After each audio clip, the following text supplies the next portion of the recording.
this is the series that everyone's talking about. As far as teams being closely matched up to one another, this is a fascinating series. And I think the first thing you got to talk about is not Nikola Jokic, even though he's still, in my eyes, the best player in this league. By the way, I think Adelman might watch the show because I don't know if you saw what he said. He actually said that if Jokic doesn't win the MVP, it'd be the best season for a player in history that didn't win the MVP. I think I heard that somewhere. That's right. I said that. So shout out to Adelman watching the show. Appreciate you, David. But I think for me, this is a matchup of strength on strength. The Nuggets, you had a top 5 offense. Clippers, top 5 defense. They split the season series. 3 of 4 games were in Denver. And that's where the first round is going to open up. And Denver hasn't been as good in Denver of late this season compared to when they won the title.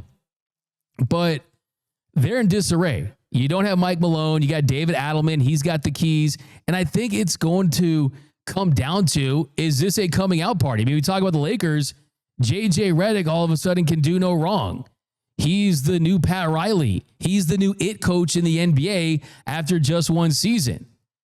And for anyone that thinks that you need 2 or 3, 4 years, you need to sit on the bench for a decade to be a good coach in the NBA. No, you just need players to buy in. You need players to embrace your system, and you can have success early on. And Adelman is a head coach that could be a star in this league, but he's got a lot of questions that he needs to answer. How do you defend James Harden, Kawhi Leonard? How do you prevent guys like Norman Powell from having big games? How many minutes do you give Russell Westbrook? How short of a leash do you give Russell Westbrook? You saw what he can do to coaches. And then I think, too, it's who is on the floor when Nikola Jokic isn't. When the Joker is not on the floor, what do they do? And I think that is going to ultimately determine if the Nuggets can win this series. Because when Joker is on the floor, the Nuggets are a title contender. When he's off, they're a lottery team. It's the fourth straight season, the fourth season in a row where Nikola Jokic, he leads the NBA in on-off differential.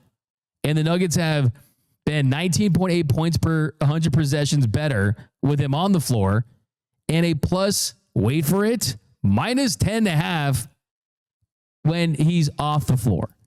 So you're looking at a plus 19.8 to a negative 10.5.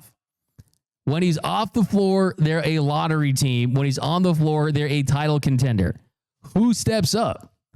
And I think the most fascinating thing for the Clippers, I think the most tantalizing, intriguing thing is Kawhi Leonard looks like he's healthy.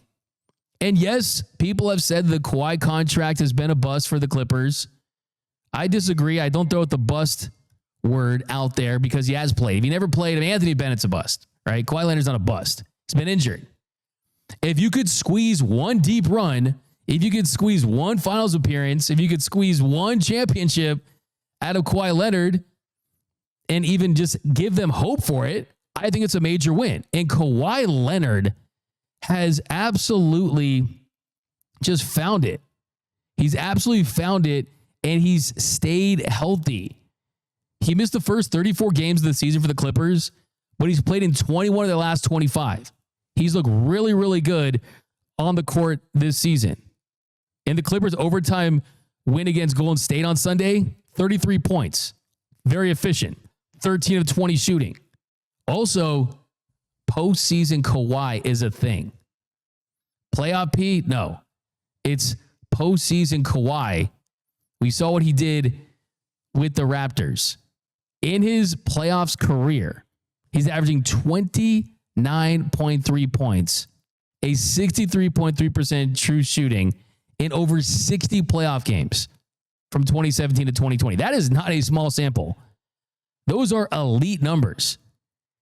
And yes, he's dealt with injuries, sure, but he's fresh. He's been efficient. The Clippers, they've had a really, really good defense all season, really a good to verging on great defense all season, but it's the offense that makes them I think, a sneaky, sneaky title contender now. They have the league's number one offense over the last 21 games. 123.6 points per 100 possessions. That's elite. So you got a Clippers team that's D'ing up, that's scoring. And I think that the big X factor for them is Zubats, because like Joker, he has the fourth biggest on and off differential, with LA having been 12.8 points per 100 possessions better with him on the floor. And that is going to be a factor for them too. Who scores, who contributes when he's off the floor. So yeah, I'm very fascinated by this matchup. I'm taking the Clippers in this one. I think the Clippers win in 6. And as much as I love and respect Joker, you got Russell Westbrook and Payne Watson, my guys. You got Jamal Murray and that squad. I think the Clippers, they're peaking at the right time. You have stars healthy. You're good on both sides of the court. You have a championship winning head coach in Ty Lue. I think the Clip show is going to win, and it's going to be in 6 games. I got the Clips in 6. I want you to throw out a you need a pick. I need a pick from you, Noel. And J-Rod, if you can step into the mic too. I need a pick from you. No, like I see the hype about the Clippers right now. I see Kawhi Leonard actually being healthy. James Harden put together that incredible performance against the Golden State Warriors. But I mean, I don't think we can trust the Clippers. I don't think we can trust Kawhi. Kawhi Leonard hasn't been healthy in the playoffs for 3 straight years. James Harden, great regular season player, but long history of not performing well in the playoffs. The Nuggets will have the best player on the court every single game. Jamal Murray's healthy now. Aaron Gordon has been looking like a star in recent weeks, so I'm gonna go with the Nuggets. I'll give how many games? How many games? Nuggets in 7. It's not gonna be easy, but Nuggets. I like the 7-game series. You sound like a biased Laker fan. No. Who's a Clippers hater? But here's the thing I'm gonna say: the Clippers have had better teams in recent years. This team is not better than the Clippers of past. And what's crazy is that this wasn't the dream Clippers team that Steve Ballmer thought of. It's almost happening a couple years later than they had hoped. But it was always going to be about, like, James Harden is not a number one that can lead you to a title, right? Paul George's not a number one that can lead you to a title. Kawhi Leonard on his best day has proven to be a number one that can get close to leading you to a title. J-Rob, let me get your pick. I'm taking the Clippers in 6 games. I think the Denver Nuggets defense is abysmal. I think nobody's paying attention to how bad they've been defensively. I love your guy, Russell Westbrook, for his career Hall of Famer, but he doesn't really work well into that system. They're going to ask him to play considerable minutes, and I don't think those minutes that he's going to provide are going to do enough. They lack the wings defensively.